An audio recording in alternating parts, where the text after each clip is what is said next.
السلام علیکم مولوی صاحب۔ جی وعلیکم السلام۔ مولوی صاحب خودکشی کا کیا حکم ہے؟ سوری میں سمجھا نہیں، دوبارہ پوچھنا۔ مولوی صاحب سیدھا سا سوال ہے، خودکشی کرنا شریعت میں کیسا ہے؟ بہت پسندیدہ ہے۔ کیا مطلب؟ کیوں میاں، اب یہ بھی مولوی صاحب بتائیں کہ اپنی جان کیسے لو گے؟ چپ کیوں کر گئے؟ اچھا یہ بتاؤ، خودکشی کرنا کیوں چاہتے ہو؟ جاب نہیں ملتی، people hate me, I feel myself rejected. سمجھ گیا صاحبزادے، آپ کی پرابلم کیا ہے؟ یہ واقعہ تو ڈاکٹر عبد الرحمن عریفی کے ساتھ پیش آیا، مگر یہ سٹوری ہم سب کی ہے۔ دن بھر اپنے سے تگڑے لوگوں کو دیکھنا، پھر اپنے آپ کو کوسنے دینا، محنت کا کہو تو قسمت کا بہانہ کرنا۔ ارے بھائی نیچے کھڑے کیا دیکھتے ہو؟ کوشش کر کے تم بھی پہاڑ پر چڑھ جاؤ۔ ارے ٹرائی تو کرو۔ کسی سیانے نے سچ کہا ہے، جو پہاڑ پر چڑھنے سے ڈرتا ہے وہ ہمیشہ گڑھوں میں رہتا ہے۔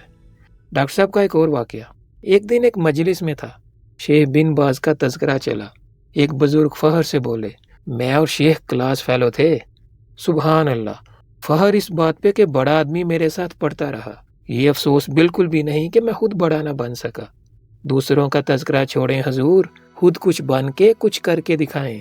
وقتی ناکامی کو تقدیر نہ بنائیں۔ یہ نہ کہیں میں نہیں بدل سکتا۔ میری جان، بدلنا ہی تو زندگی ہے۔ مسکرائیں، مایوسی چھوڑیں، کشادہ دلی پیدا کریں۔